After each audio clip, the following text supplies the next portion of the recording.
This is problem 948 on page 477.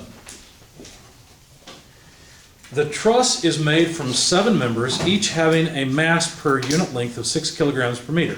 Locate the position, X bar, Y bar, of the center of mass, neglect the mass of the gusset plates at the joint. Let me sketch it quickly. It's a pretty simple sketch to make. There's the overall shape.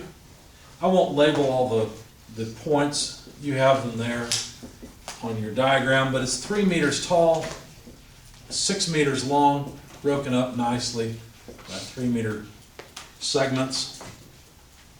And we know that the weight is, or the mass is 6 kilograms per meter. So how much mass would this upper member have? Well, there's 3 meters worth at 6 kilograms per meter, so this thing would have 18 kilograms of mass, wouldn't it? Could we locate the centroid? Well, we could. Let me make another diagram of the same thing where I'll put the members in dotted line. Sorry, it's not quite as pretty a diagram. Where's the centroid of each member? Well, that's pretty easy. It's just the center of the line lengths, isn't it? Well, how would we dimension that? Halfway up, 1.5 meters, halfway over, 1.5 meters, just taking half of 3, right? This centroid, well, I need to use a different color if I want to do that.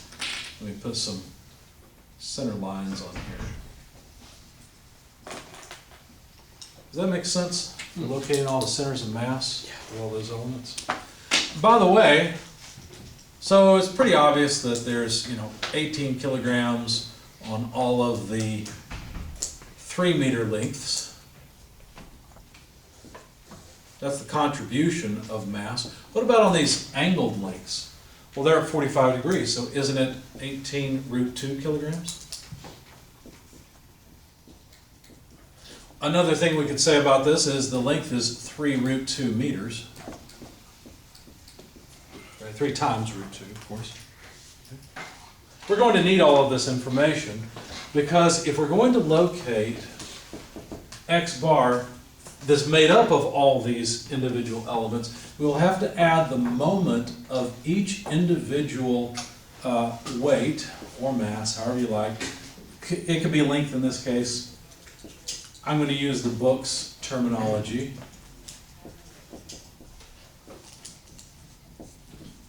Because the mass is uniformly distributed, this is also true.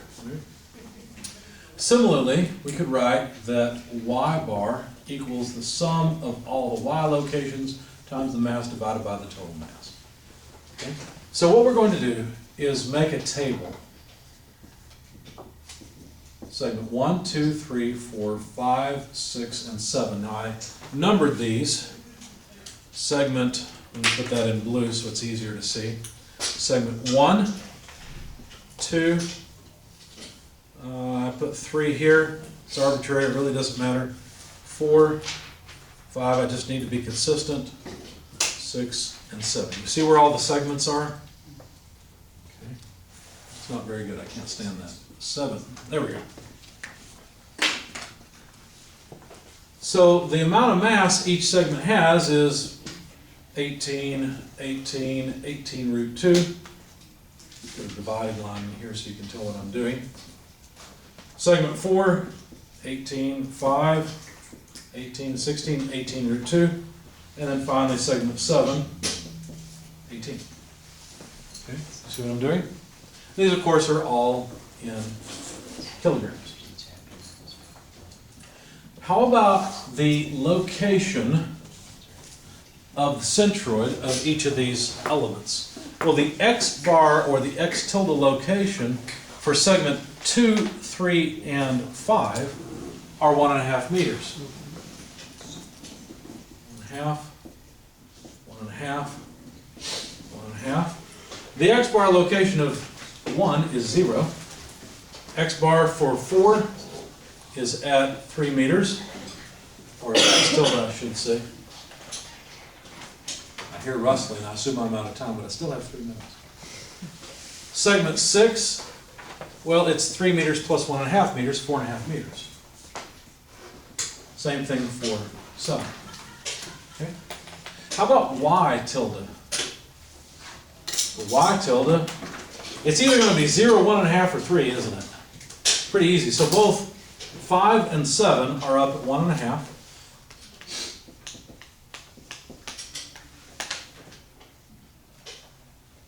I'm sorry, 5 and 7 are at 0, excuse me. 2 is up at 3, and the rest are at 1.5. Okay. What can I do from here? Well, couldn't I calculate, well, the sum of all the mass? If you add all this together, you get 140.912 kilograms. And then couldn't I calculate x tilde times the mass? So multiply the columns together. In fact, I get 0 here. 18 times 3, I get 27. Yeah, it's 1.5. Oh, yeah, thank you. Yeah, 18 times 1.5, thank you. So that can't be 27. It's 27. It is 27. I'm thinking of 3 times 18. Yeah.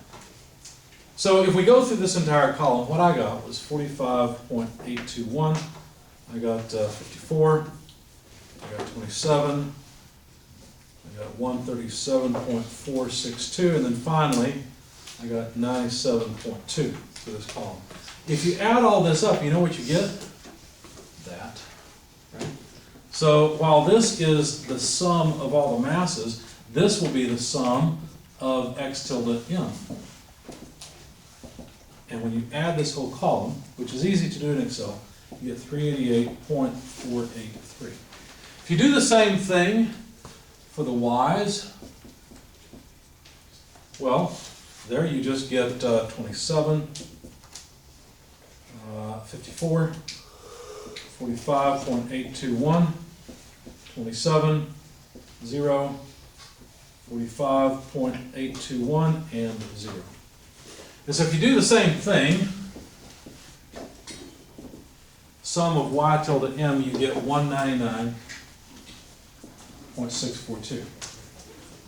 And then calculating x bar is really, really easy, because all you need to do, and by the way, Excel can do this for you as well, is take the sum of the x tilde m's, 388.483, and divide it by the sum of the masses, 140.912. What are the units of tilde xm? Kilograms. Not just kilograms, Kilograms. meters, kilograms, or kilogram meters, right? Because x tilde has units of, well, I hope, yeah, they're meters. So we have can't talk and write at the same time. Meters times kilograms divided by kilograms. So x bar just comes out in meters, and that number is about 2.757 meters. We do the same thing for y bar. See the number, 199.642 divided by 140. So similarly, you'll find y bar is 1.417 meters or so. So all I did was take 199 divided by 140, roughly. And that's what I got. So we've located the centroid of this entire truss. If 3 meters is right here, 2.7 is about there. And 1.417 is below 1.5. So the centroid ends up about there. You see? So all we're doing is taking the centroid of individual shapes and using them to weight versus the whole shape. You see? That's all we're doing. We're just balancing like we did before. We just don't have an infinite number of them anymore. So we don't have to use calculus to add them up. Any questions? Well, the last problem, I'm just kidding. I won't work on the problem. I'll see you guys next class. So I realized that I made a mistake on problem 9-48, the last example problem I worked for you.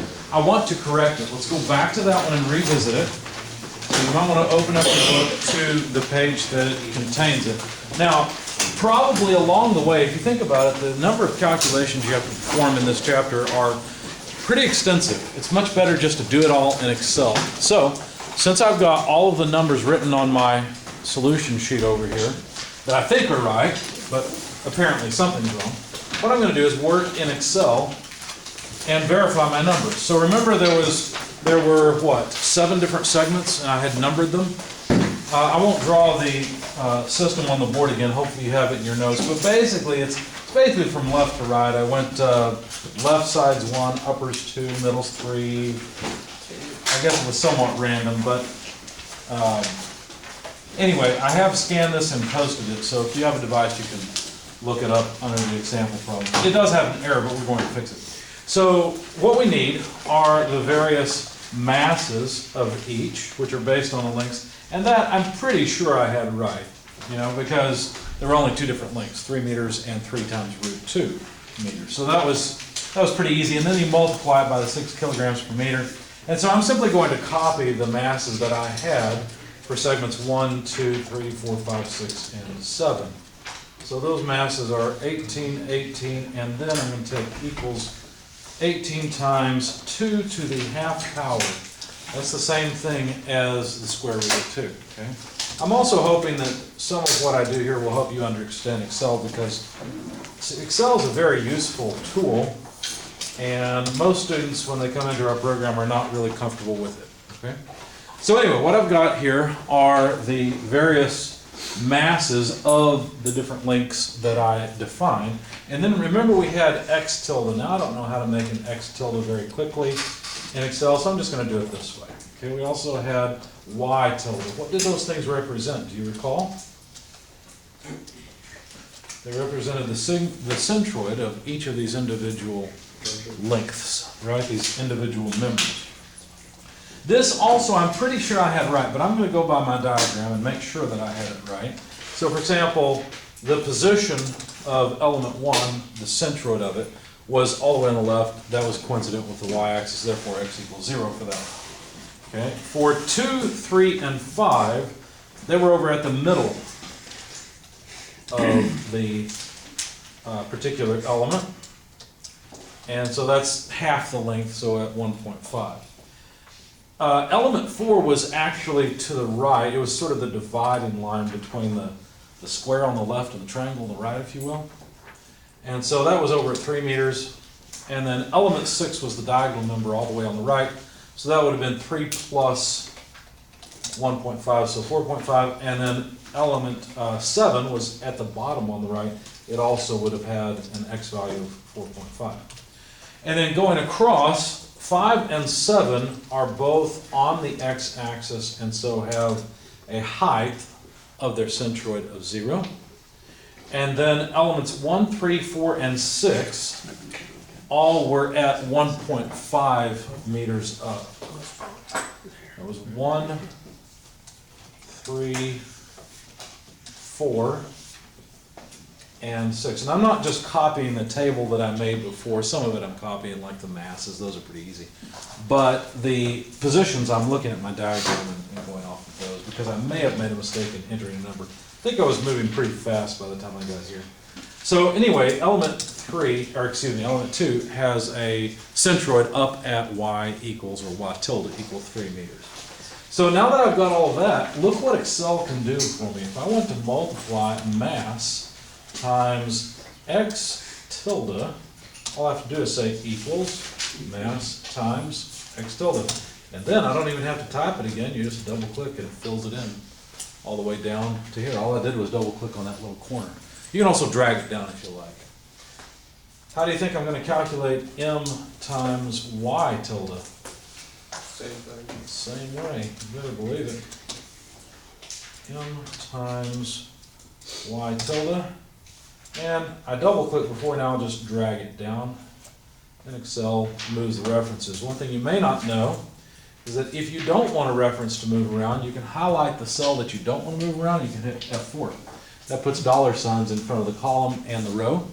And if you say you want the column to not vary but the row to vary, just keep hitting F4 until you get the dollar sign in front of it. It'll cycle the dollar signs through. In other words, the dollar sign just indicates what's being held constant, whether it's a row or a column or both. I don't care for either to be held constant because I just need it to reference cells as it moved down. It never moved over in a column, so that's it.